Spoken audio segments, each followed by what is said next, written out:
During the 18th and 19th and into the 20th century, a large portion of the world was dominated by Britain and was part of the British Empire.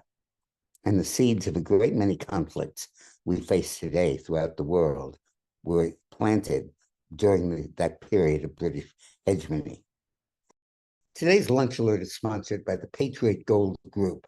The Fed is bending over backwards to show that politics are not influencing their rate decisions, but of course they are. The British had a policy of drawing colonial lines, really without reference to ethnic groups. They just put them where they wanted. And they increasingly, in many, many cases, they took ethnic groups that were very hostile to each other and forced them to live together. And they didn't, and it resulted in decades or even centuries of wars, some of which continue to today. Among the most famous was the Irish Civil War, where Britain lumped Northern Ireland and Southern Ireland together as part of the United Kingdom. And all hell broke loose. They fought over 100 years as a civil war, and tensions continue today. The other is the Indian-Pakistan situation, where Pakistan is Muslim and India is Hindu, and they fought several wars and had millions and maybe even hundreds of millions of casualties. But the other, of course, is the Arab-Israeli situation, where creating a colony or trusteeship, rather, called Transjordan in the early 19th century. Britain lumped the Jordan, the Palestinians, and the Israelis together in one country. And it caused an unending war.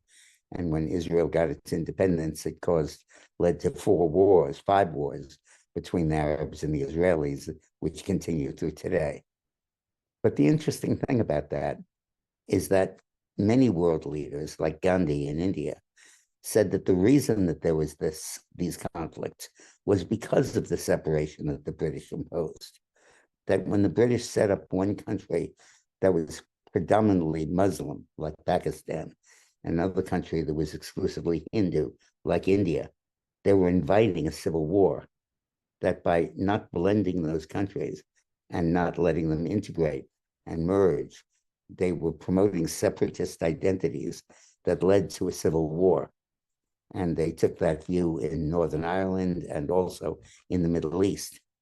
But British policy was very clear to try to force those countries to live together and to try to extinguish ethnic conflict by military rule.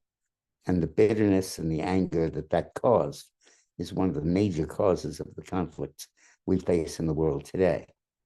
We don't know if the Muslim and the Jews could get along better, or the Hindus and the Muslims could get along better, or the Protestants and the Catholics could get along better if they were not kept in separate states opposing each other, but rather were able to develop a joint identity and go through the melting pot process that we went through in America.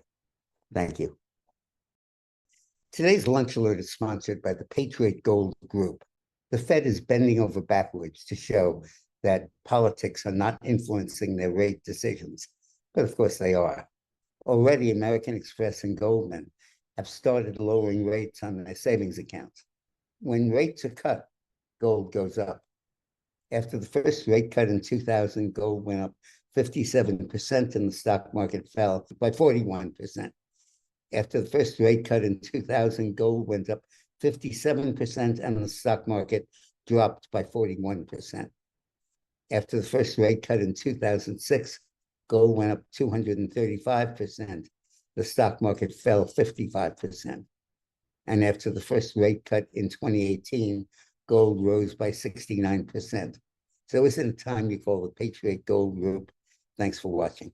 Now, the Patriot Gold Group offers no fee for life IRAs to viewers of these videos, and that extended that offer and lowered the minimum required to get in. So call the Patriot Gold Group and ask about the no fee for life IRA. Stay well.